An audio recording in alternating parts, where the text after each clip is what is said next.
ரட்சிப்பின் தேவனாம் ஆண்டவர் இயேசுவின் அற்புத நாமத்தில் அன்பானவர்களே உங்களை வாழ்த்துகிறோம். ரட்சிப்புக்கும் ஆசீர்வாதத்துக்கும் அபிஷேகத்திற்கும் வெற்றிக்கும் இயேசுவின் நாமத்தில் நாம் அழைக்கப்பட்டிருக்கிறோம். 2 நாள் ஆகமம் 7ஆம் அதிகாரம் முதல் வசனத்தை வாசித்து பாருங்கள்.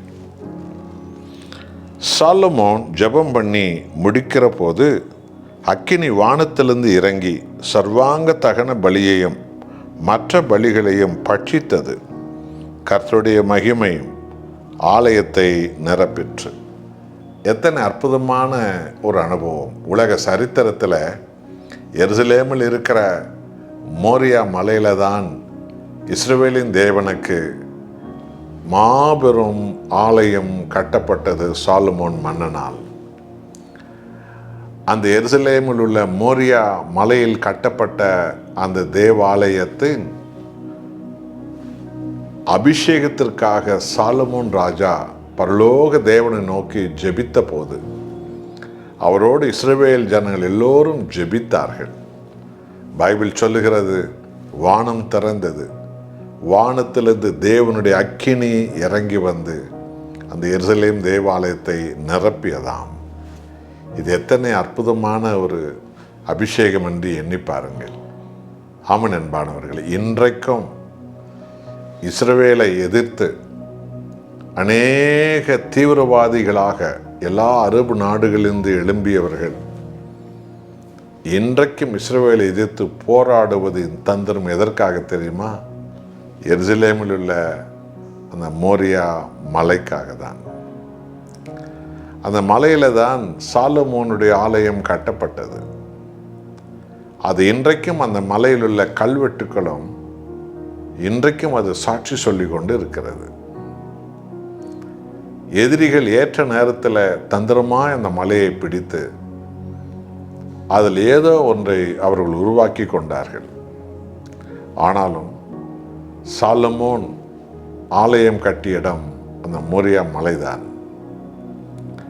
அந்த சரித்திரத்தை தான் புனித பைபிள் உலகத்துக்கு இன்றைக்கும் சொல்லிக் கொண்டு வருகிறது. ஒரு ஆலயத்தில் பெரியவர் யார்?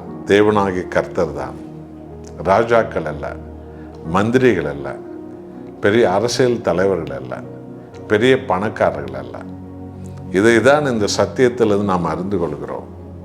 சாலமோன் மகாராஜா மகிமையின் ராஜாவான இஸ்ரவேலின் தேவனுக்கு ஆலயத்தை கட்டி அவன் முழங்காலில் நின்று, தேவனே இந்த ஆலயத்தை அபிஷேகியம் என்று ஜெபிக்கிறான். அந்த ஜெபம் அக்கினியை கொண்டு வந்தது. அப்போஸ்தலருடைய ஜெபம் பரலோக அக்கினியை கொண்டு வந்தது. இன்றைக்கு உங்களுடைய நம்முடைய ஜெபம் கூட வீடுகளில் ஆவியின் அக்கினியை கொண்டு வரும். சபையின் மேல் அந்த அக்கினியை கொண்டு வரும். ஊழியத்தின் மேல் அந்த அக்கினி கொண்டு வரப்படும். ஆவியானவர் இறங்கி வருவார். அந்த அக்கினியால் ஆலயம் நிரம்பியதாம். இன்றைக்கு இது மிகவும் அவசியம். உலகமெங்கும் உள்ள கிறிஸ்தவ சபைகளுக்கு ஜெப ஆவியால் நாம் நிரம்ப வேண்டும். சபைகளெல்லாம் ஜெபிக்கும் சபைகளாக மாற வேண்டும். கிறிஸ்தவ வீடுகளெல்லாம் ஜெபிக்கும் வீடுகளாக மாற வேண்டும். அப்போது பரலோக ஆவியானவர் அக்கினியாய் நம்மேல் இறங்கி வருவார். நமது வாழ்வே மாறும். நம்முடைய சந்ததிகளெல்லாம் மாறும். நம்முடைய ஊழியங்கள்லாம் மாறும். நம்முடைய தலைமுறைகளெல்லாம் மாறும். நம்முடைய திட்டங்கள்லாம் மாறும். பழைய மாம்ச திட்டங்கள்லாம் மறைந்து போகும். எல்லாம் ஆவியானுடைய திட்டங்கள் மகிமையாய் உயரும். ஜெபந்தான் முக்கியம். வேதத்தை வாசிப்பதும் ஜெபிப்பதும் விசுவாசிகள் மேல் விழுந்த தலையாய் ஒரு அபிஷேகம் அது. ஆகவே அன்பானவர்களே, எப்போதும் ஜெபியுங்கள், எல்லாவற்றுக்கும் ஜெபியுங்கள். பரலோக அக்கினி ஆவியானவர் உங்களை நம்மை நிரப்ப வாஞ்ச உள்ளவராக இருக்கிறார். நாம் ஜெபிப்போமா? அன்புள்ள நேசபிதாவே,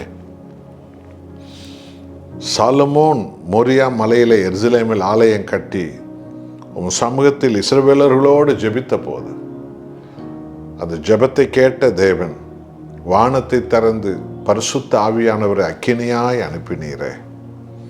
அதுபோல இன்றைக்கும் இயேசு கிறிஸ்துவின் நாமத்தில் உலகமெங்கும் இருக்கிற நம்முடைய சபையார் ஜெபிக்க ஜபாவியே ஊற்றும். கிறிஸ்தவ குடும்பங்கள் மேல் ஜபாவியே ஊற்றும். ஊழியர்கள் மேல் ஜபாவியே ஊற்றும். சபைகள் மேல் ஜபாவியே ஊற்றும். எங்கு ஜபம் ஏறெடுக்குமோ அங்கு ஆவியின் அக்கினி இறங்கி வரும். இது இன்றைய உலகத்திற்கு மிகவும் தேவை. உலகமெங்கும் இருக்கிற சபைகளுக்கு மிகவும் தேவை.